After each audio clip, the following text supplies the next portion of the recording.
Good evening to all of you, and welcome to Historically Speaking. This, believe it or not, is the 16th in a series of talks and conversations that we began in 2020. Where do we put the slide thing? There we go. And the 13 of these have been done in partnership with the Center for the Study of Democracy, which we're very, very proud to have that partnership with them.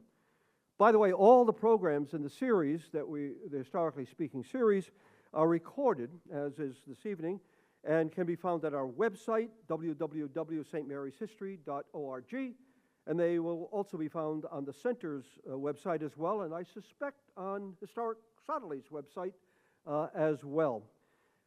My name is Peter Laporte, the Executive Director of the St. Mary's County Historical Society, and as I like to say at the start of each of these programs, if you're a member of the Historical Society, thank you for being part of this project. If you're not a member, please consider joining us. There are about over 700 Historical Societies members in Maryland and throughout the United States. And all of us are dedicated to exploring and preserving the rich history and full story of this wonderful county. This year also, by the way, marks our 75th anniversary, and if you're a member, you'll get early access to reservations for an exciting evening in September, but that's all I'll tell you about it right now. Before introducing our speaker, I want to acknowledge that those of you who are watching online, your participation is made possible through the courtesy and generosity of Historic Sotterley, under a grant from Maryland 250 Commission. And I'd like to personally thank Catherine Humphreys, the Director of the Director of Interpretive Programs, and also Scott Gray, the Executive Director at Historical Sotterley's. And I would be remiss if I failed to recognize Dr. Ahelia Gonzalez-Hurtado. She's the interim director of the Center for the Study of Democracy. When Professor Antonio Ugues stepped down from the chair of the center, he left some big shoes to fill. And all I can say is, well done, Ahelia. Keep up the good work. As a county resident and an enthusiast of all things historical, I can think of few other subjects more fitting in this semi-quincentennial year than learning about George Plater, an all but forgotten patriot from right here in St. Mary's County.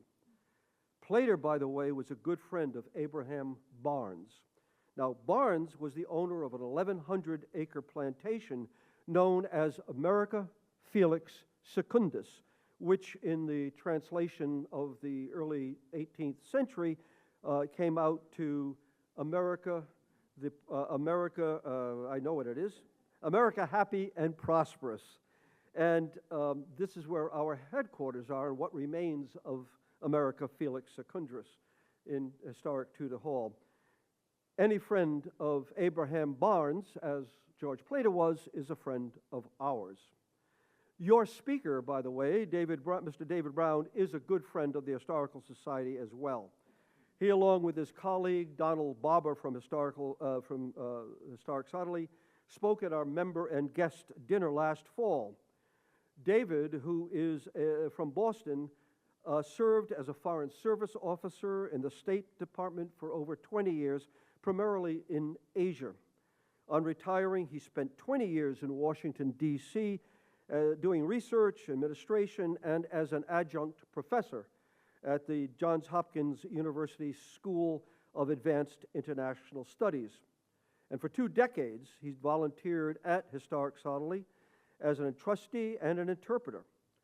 And while David is too modest to suggest that he is a professional historian, he has written several books relating to the Sotterley story, all of which are well-researched and well told. They include the first history of Sotterley Plantation, Sotterley, her people, and their worlds, the Barber family, 4 generations in St. Mary's County, and the subject for this evening's presentation, George Plater of Sotterley. Please welcome David Brown.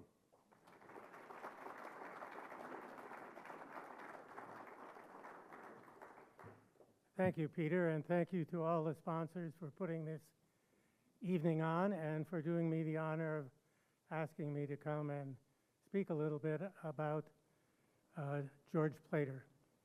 I want to not only welcome you and say you could have been in national parks tonight, so I'm very pleased that you have some interest in history and have come here this evening. I also want to reach out to those of you who are attending online, and thank you for taking advantage of this opportunity, and particularly to say to a couple of descendants of George Plater who are in this online audience tonight. George Plater may not have any descendants here in the county, but he's got a lot of them spread around the United States. So those of us who have been involved with Sotterley know the story of George Plater because he was one of our owners and one during the Revolution. But many people have forgotten him. I happen to be a person who believes that people die twice. They die once when their physical life ends, and they die a second time when nobody remembers who they are any longer. So tonight I'd like to spend some time talking about George Plater as a way of paying some tribute to the work he did on behalf of our country 250 years ago. So George Plater was a local guy. He was born at Sotterley. He lived his whole life here. This is part of his obituary, by the way, in the County Times. He spent his whole life here in the county, except when he was traveling on his responsibilities as a delegate or a senator. His father died when he was 20, and he took over the responsibility for running Sotterley, and he took over some of his father's responsibilities in the community. He was a justice of the peace here. In the 1760s, he founded a chapter of the Masons in Leonardtown and was the first Grand Master of that chapter. And Peter Laporte has stolen part of my speech by mentioning that he was a contemporary of Abraham Barnes, and he and Abraham collaborated in getting St. Andrew's Church on Route 4 built. And people were fond of pointing out the location of it, which was roughly equidistant from Tudor Hall and Sotterley. They were looking after themselves while they were looking after the community. Do I have there's the remote.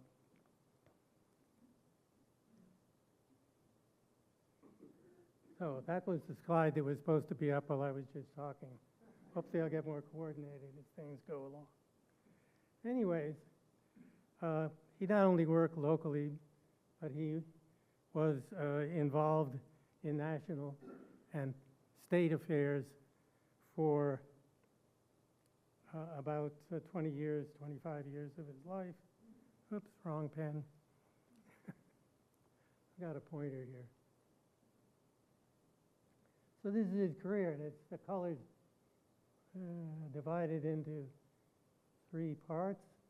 The brown part is when he was a colonial official, and the most important part of that is when he was for about 5 years a member of the Governor's Council, which were the group of 12 men who were about the most important people in Maryland at that time. The blue is when he's working for the extra-legal Maryland Convention, which is trying to organize the resistance against the British. And then the rest of this is his career as a contributor to the Patriot cause in Maryland in one way or another.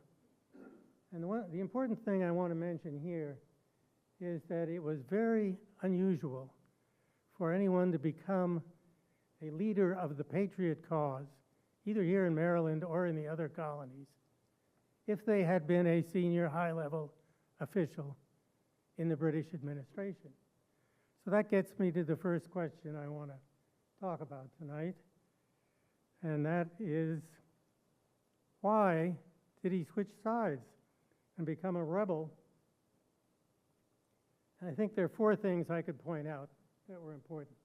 One is, we know from his letters that he believed that the Patriot cause that we'd been fighting for from the time of the Stamp Act on was a just cause, and that Britain ought to find a way of accommodating to the Patriot demands.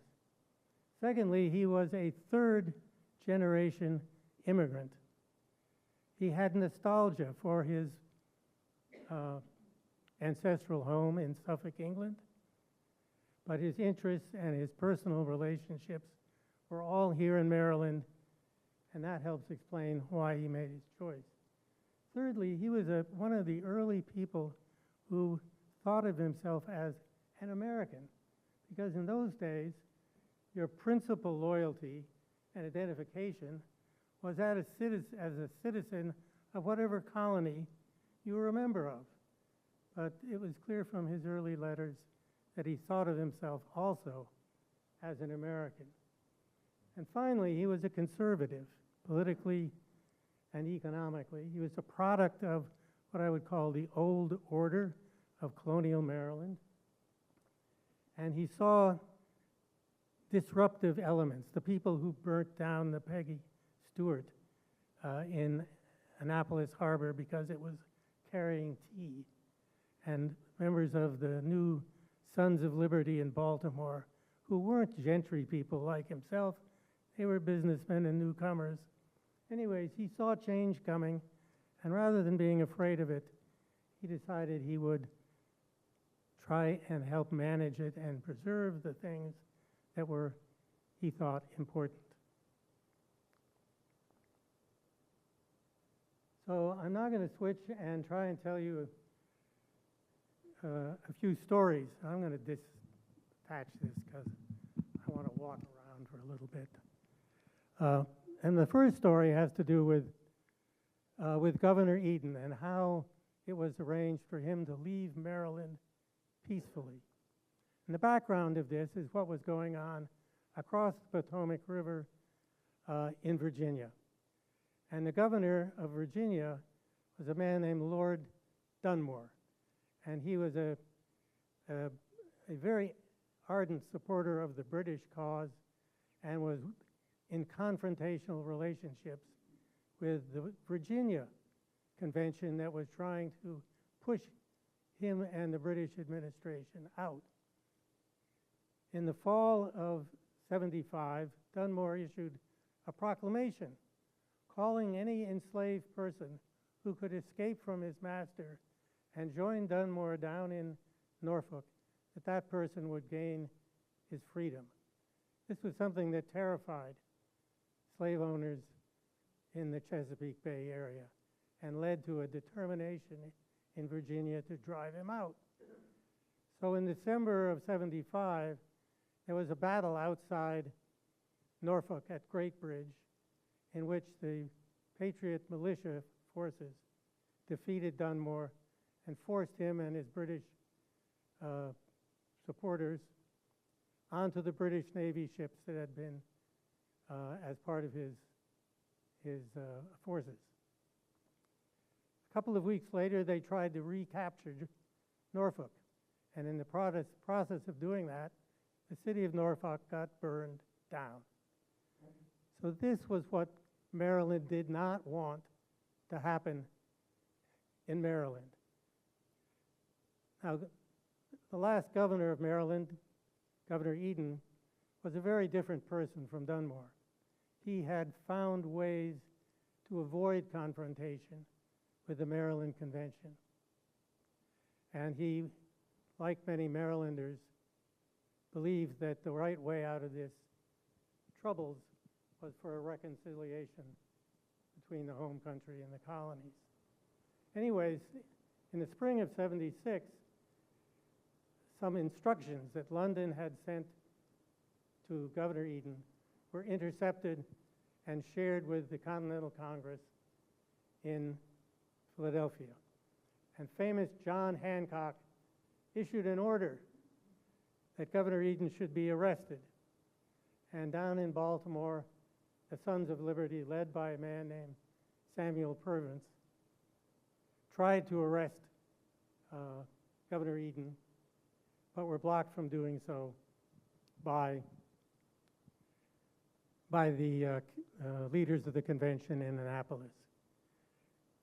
Plater had just then joined the Patriot cause and was a member of that convention.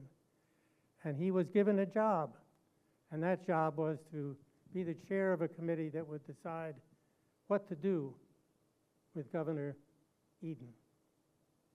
It was a politically difficult decision in that the views were differed within Maryland, and you had John Hancock's instructions. You had to somehow take accommodation. Anyways, Plater listened to people for about 5 days, consulted widely, and then, as the chairman of the committee, came up with a solution, which was that because Eden had been instructed to cooperate with the British Navy, that he needed to leave. But that since he had worked in a non-confrontational way, he ought to be allowed, if he was willing, to leave peacefully. And with the understanding that when he returned to England, he would continue trying to urge the government there to find a way to reconcile and accommodate the colonies. So Plater and the leaders went and spoke to Eden and got his agreement that this would happen. And a month later, a British warship that had been given permission to come under a flag of truce came to Annapolis, and the leaders of the convention escorted him to the ship, and he left peacefully without the kind of problems that had occurred in Virginia. And this earned Plater a great deal of credit as a person who could build a consensus and find a pragmatic solution to solve a problem and move ahead. So that's the first story. And by the way, if you have a question as we go along and want to ask it, if I say something you don't understand, stick your hand up. I'll try and answer. Okay, number two, this is also a sort of complicated question, and so bear with me while I get to the main point. What are the Western lands? That's all of the territory from the Appalachian Mountains to the Mississippi River. As a result of the French and Indian War, Britain had taken over control of that area from France. The 13 colonies wanted to expand in those areas, and consequently one of their goals in a future peace agreement was to get control of the Western lands. And that raised a question: who was going to control what was done there? And there were many states, most importantly from Maryland's point of view, Virginia, which had claims, colonial claims that spread all the way to the Mississippi River. Can you imagine how much bigger than little Maryland Virginia would have been if they controlled all that? Anyways, Maryland developed a position which was that if we all die to win a war of independence and gain control of that area, it should be the Continental Congress that controlled that area, and ideally arranged for it to be divided up into territories which would become states and join the Confederation. When the Articles of Confederation, and that was our first form of government, basically an alliance between 13 colonies/states to fight a war with Britain. When the Articles were written, it said nothing about what was to be done with the Western lands. The articles were sent to each of the states for ratification, and it was a requirement that every state ratify before they could come into force. So that request for ratification arrives in Annapolis. Plater is a member of the Senate, having been elected, and to put it simply, the Senate and the House agreed that Maryland's ratification of the articles should be conditional on those articles being amended to give the Congress control of the Western lands. And that was a position that was announced in Annapolis. A few months later in 1778, Plater was in Philadelphia in his other role, which was as a delegate to the Continental Congress. And it fell to him and to Charles Carroll of Carrollton to present Maryland's position to the other states. And there was a vote, and only 3 states voted in favor of amending the articles with respect to Western land. So Maryland's position was rejected. Carroll and Plater had to report this back to Annapolis, which they did, with a comment that the Congress was determined not to accept any amendments, because if they did that, then the amended articles would have to be sent back to all the states for their second ratification. So they said to Annapolis, don't expect our conditions to be accepted. The Assembly in Annapolis reconsiders and decides they're going to stick with their position and sends those instructions back. And for the next 2 years, nothing really happens. All the other states had ratified. Only Maryland alone was holding out and saying, you got to adjust to our position or we're not going to do that. Plater was in the Senate when they reaffirmed that. And he wrote afterwards in a letter to a friend of his in Philadelphia, that was a mistake. At this point in time, we should be uniting to fight the British. That should be our priority, not to maintain our position on the Western lands. So for 2 years, it was pretty much frozen until in late 80, New York gave up its claim, and the Congress actually wrote to all the other states that had claims, asking them to give them up. Plater's term in Philadelphia ended in December of 1780. He comes back to Annapolis, barely has time to go home for Christmas, and he's back in Annapolis when once again something happens. Virginia announces that it's giving up its claims. This was probably the most important thing from Maryland's point of view. So the Assembly had to decide, are we going to stick with our position, or we are now going to ratify? The House agreed we're going to ratify. The Senate opinion was divided. They had a vote. Daniel of St. Thomas Jenifer, who was then the president of the Senate, and 4 others voted to maintain Maryland's position, and Plater and 3 others voted to drop those conditions and ratify. They were at a deadlock. The next morning, something happens. Jenifer writes to his colleagues and says, I'm not feeling well. I can't come to the Senate today. This means the Senate has to have somebody new to chair its meetings. And it's Plater who is elected. And he spends a day talking to his colleagues and liaisoning with the House to see if he can't work out a solution. The next morning after that, the House formally asked the Senate to reconsider their position. And when the Senate does, Plater is able to announce that the Senate unanimously supports ratification. And he sends a message to the House to explain why the Senate had changed its mind. And it makes basically 2 points. 2 days ago, the Senate was right to insist that we need to continue supporting our position on the Western lands. But the Senate was also right today in saying that ratification and the unity of the states is more important.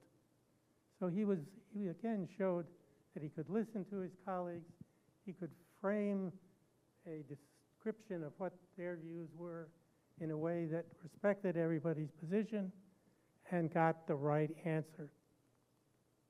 3 months later, the articles came into formal adoption. 6 years later, the Continental Congress adopted the Northwest Ordinance. And if you remember your history, that made the policy that the Western lands would be divided up into territories, which would become state and join the Union, which is where Maryland had stood for 10 years before. So he was showing leadership.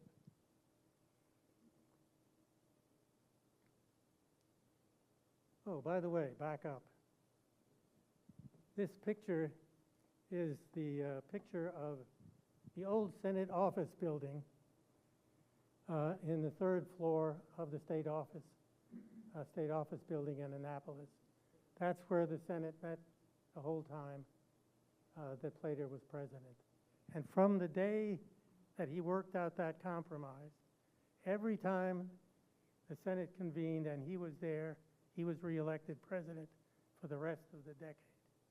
And so one of his most important contributions was leading the Senate for a decade of American history.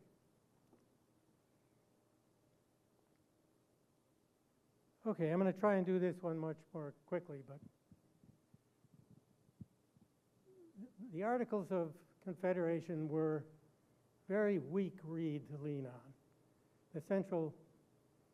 The Congress had very little policy control, and particularly none in the area of domestic and international trade. Maryland and Virginia had worked out a deal in 1785 to govern trade, fishing, navigation, safety on the Chesapeake Bay and Potomac River, which they shared responsibility for. This was a bit of local cooperation when the central government wasn't able to do something. But everyone recognized that the Articles of Confederation needed to be amended to give the Congress responsibility for trade. So Virginia proposed that the states hold a convention in Annapolis to try and work out some amendments on trade to the Articles of Confederation. Now this meant that all the states, including Maryland, had to decide, are we going to participate in that meeting? And it just so happened that when that issue was discussed in the Senate, Plater was absent, and Daniel Carroll, another prominent Marylander, was the president of the Senate that day. And he led his colleagues in discussing it, and they decided that they did not know what Virginia was up to. They weren't sure what could come out of that meeting, and they were concerned that it might affect the sovereign rights of the state of Maryland. So the Senate decided that Maryland should not participate in the Annapolis Convention. Would it have made a difference if Plater had been there? Thank you. Why? Well, I didn't see who said that, but why? Okay.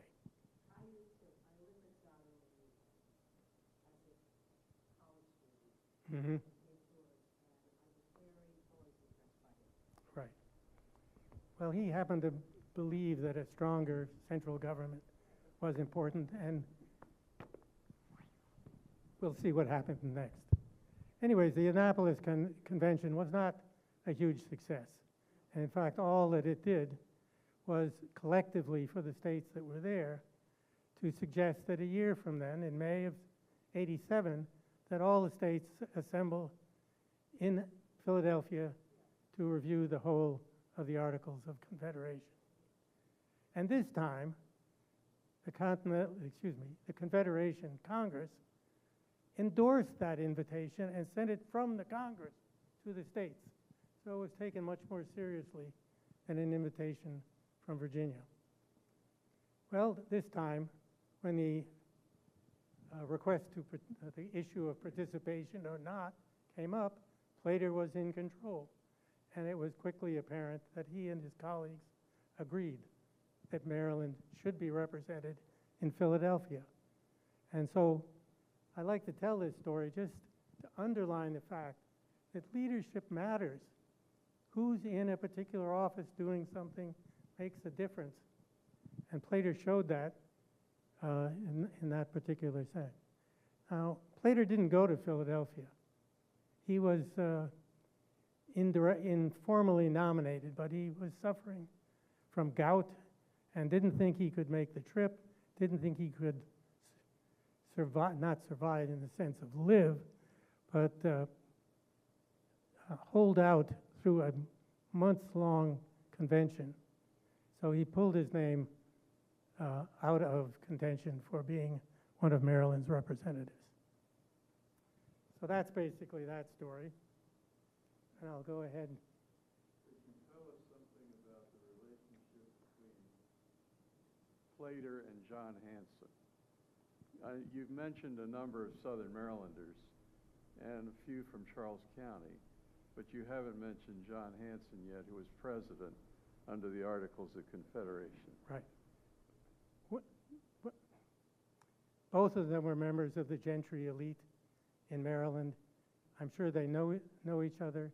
We're not aware of any surviving correspondence between them. John Hanson is also an important figure because, as you said, once the Articles of Confederation came into existence formally,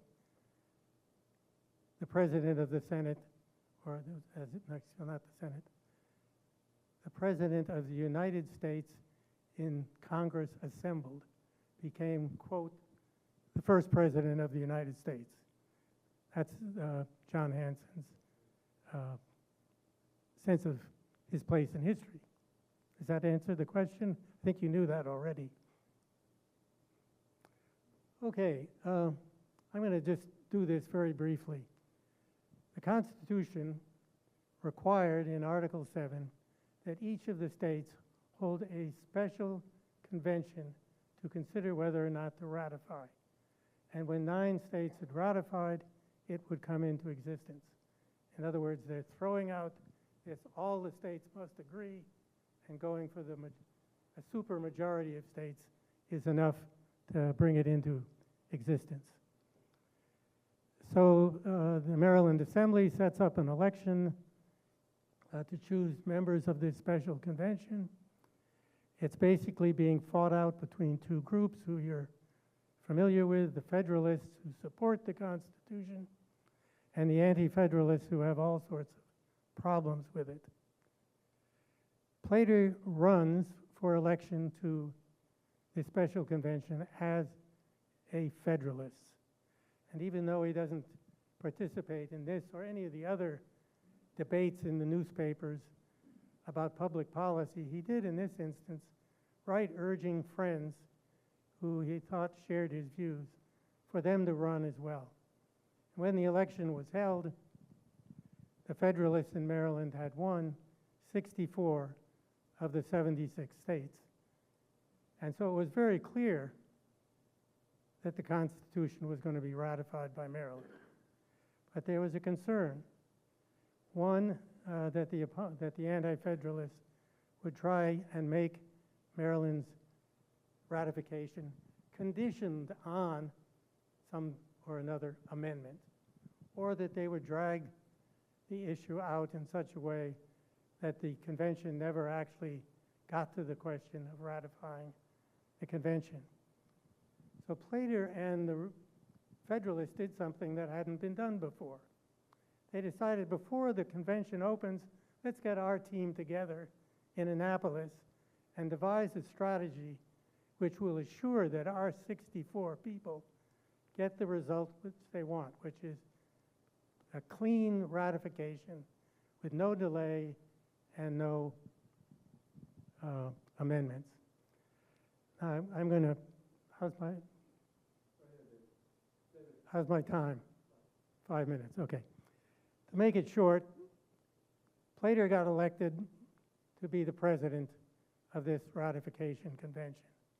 And under his guidance, it went through according to the game plan that the Federalists had worked out, and Maryland became the 7th state to ratify the convention. The day that the convention adjourned, they all went to Mann's Tavern in Annapolis for a huge celebration. And there was sort of a ritual for celebrations during the Revolutionary period. And that was that you always had 13 toasts, one for each state. And in this occasion, with each toast, 13 ceremonial cannons were shot off in Annapolis. And the 5th toast that evening was to His Excellency George Washington. Charles Vincent Peale was a portrait artist, and he had done a new portrait of Washington, which he had hidden behind a curtain in Mann's Tavern, and they unveiled it in huge celebration. Why? Because everyone knew that if ratification went through, George was going to be the first president. There was no other choice. So those are some stories that tell you about Plater and what he contributed. Now, there's unfortunately one significant, serious flaw in the Plater story, and that is, like almost all the leaders in the Maryland gentry elite, he was a slave owner. And his wealth as a tobacco planter was on the backs of his enslaved labor. The beautiful home he lived in was in large part built with skilled and unskilled labor of his African-American slaves. At the time of the first federal census, he had 93. When any of them tried to escape the horrors of slavery, he advertised to get them back. And he sold them for profit when they were troublesome or he didn't need them any longer. That was his approach. Now, the revolutionary ideals and values of equality were having an impact on attitudes throughout the states. In the North, this meant that states were adopting gradual programs for the abolition of slavery in their states. Nothing like that happened in the South, but there were signs of more people being willing to find a way to free some of their slaves in certain circumstances. We have no evidence that these egalitarian values in any way changed George Plater's approach to slavery. He was a supporter, a believer of in the system, and not a reformer of it, unfortunately. Now, this leads me to the last thing I want to do, which is to talk a little bit about how to place him in the panoply of people who worked for the revolution. Nationally, he doesn't come into the picture. He is not a founding father. He is certainly in a group of maybe 10 or 12 people in Maryland who were the leaders of the resistance. Was he as avid an advocate of independence as Samuel Chase? No. Was he as brilliant and intellectual as Charles Carroll of Carrollton? No. Was he a military leader like William Smallwood? No. Was he as effective a governor as Thomas Johnson, the first Maryland governor during the most difficult years of the war? No. But he's certainly in that group of most prominent Marylanders who maneuvered Maryland through the Revolutionary era period. And I think he gets, one way to look at his contribution is that he was on the drafting committee when Maryland wrote its Bill of Rights and form of government, which was the first constitution for Maryland. So he helped conceive what the state of Maryland was going to be like. And then, as Senate president for almost a decade, he put that into practice and made it work in practical, consensus-building ways. And that's the way I think we should all see him. He did not sign the Declaration of Independence because he wasn't a member of the Congress at that time. But he certainly signed on to the pledge that they made to each other. We pledged our lives, our fortune, and our sacred honor to each other. That was his point of view on the revolution. And for that, I admire him, and I thank you for your attention.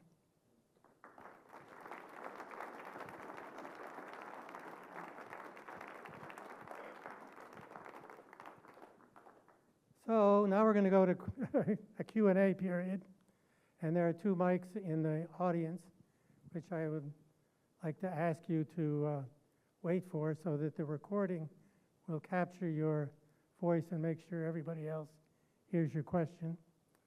Please wait for the microphone to reach you before you ask a question. That was what I was trying to say. Thank you. I also want to mention to people who are online, if you have a question, use the Q&A function on your screen and send the question in, and we will do our best to accommodate it. So I'm going to put this down for a second. Water before my throat goes dry. Who would like to ask the first question?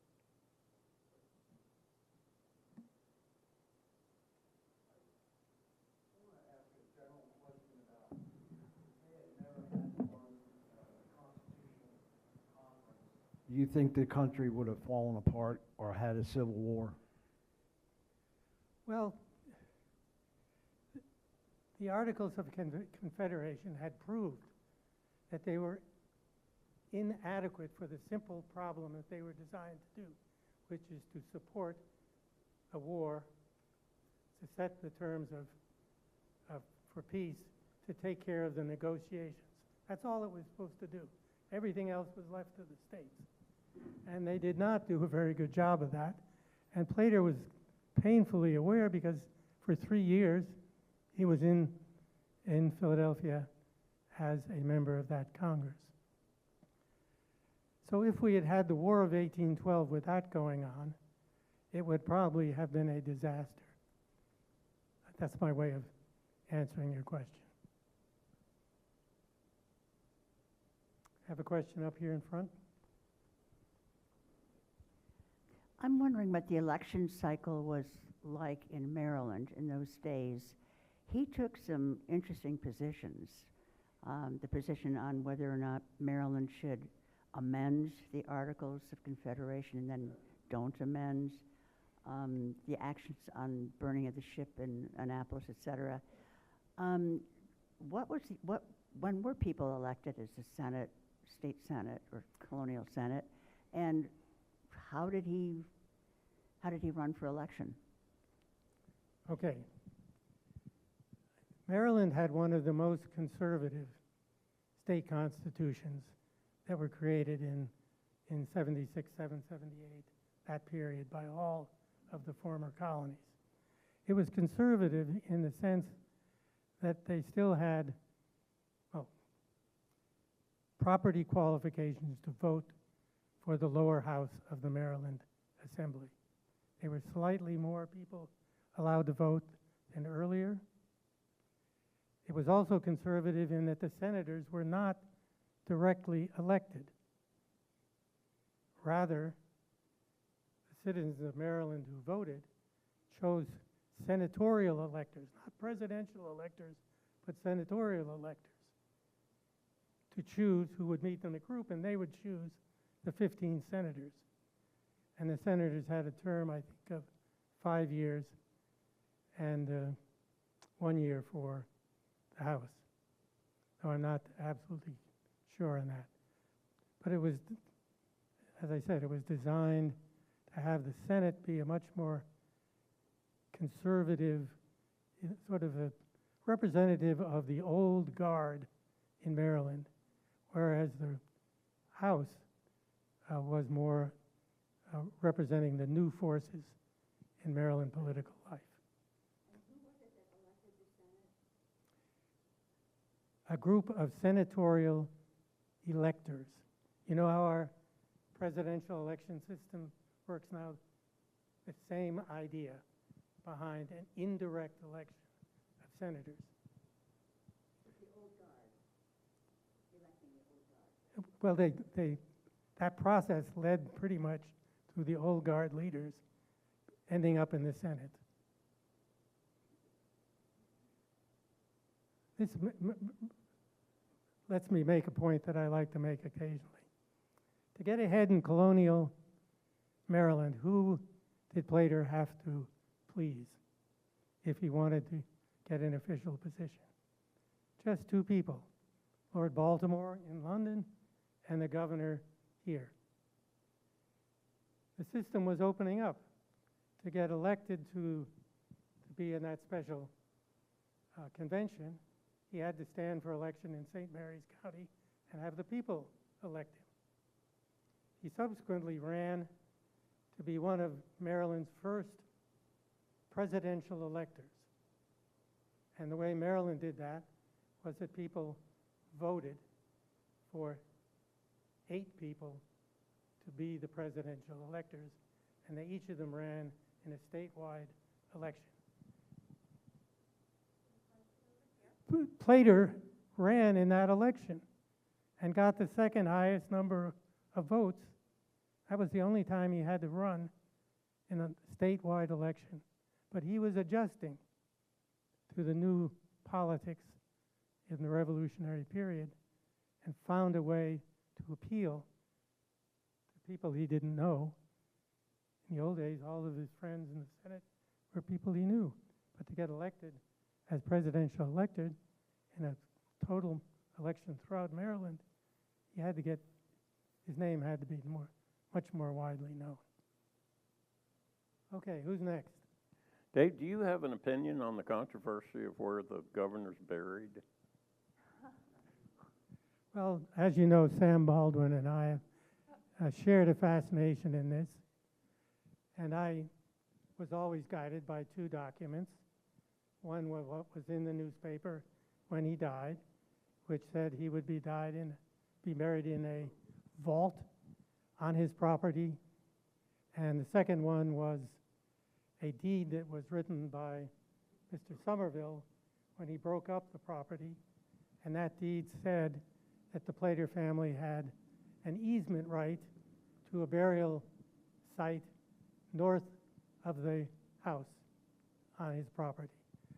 So we all knew roughly where it would have been, and you stood on that bank and looked out over the over the Patuxent, and it's a beautiful spot. His wife had died 3 years earlier, and I'm sure that's where he decided to bury her. And so, thanks to Nancy Easterling, we got some people with ground-penetrating radar to come and look for slave grave sites. And oh, by the way, while you're here, how about going over on that hill and seeing whether you can find a grave site? Anyways, long story short, Sam and I are pretty sure that that's where Plater is buried, though we can't prove it.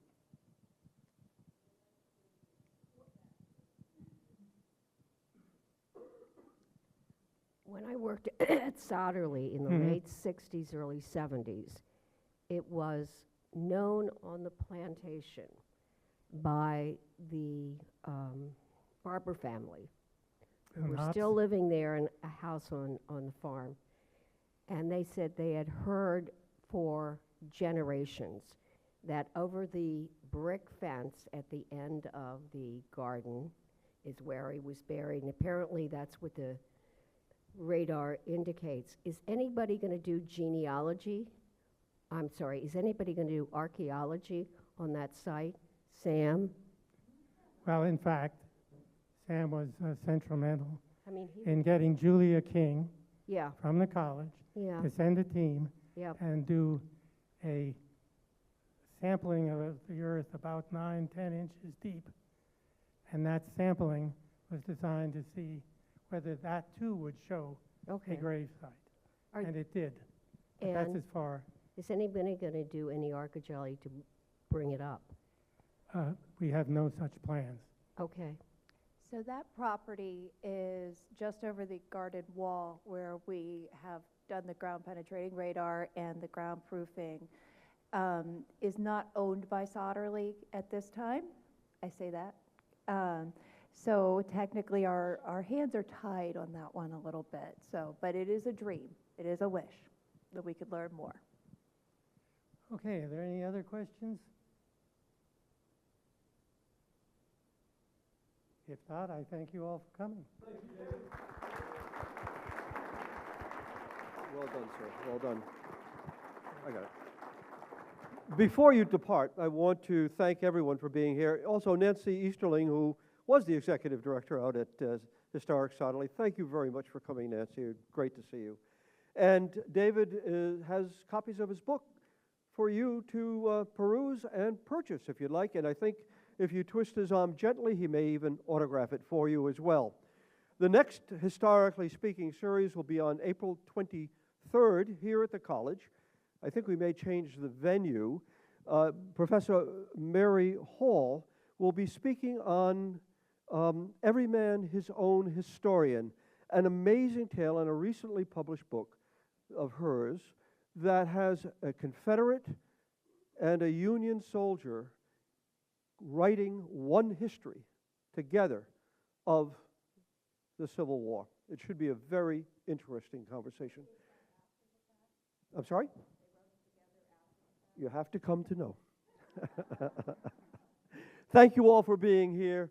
We look forward to seeing you at Tudor Hall. And again, our thanks to Dr. Hurtado and St. Mary's College. Thank you all.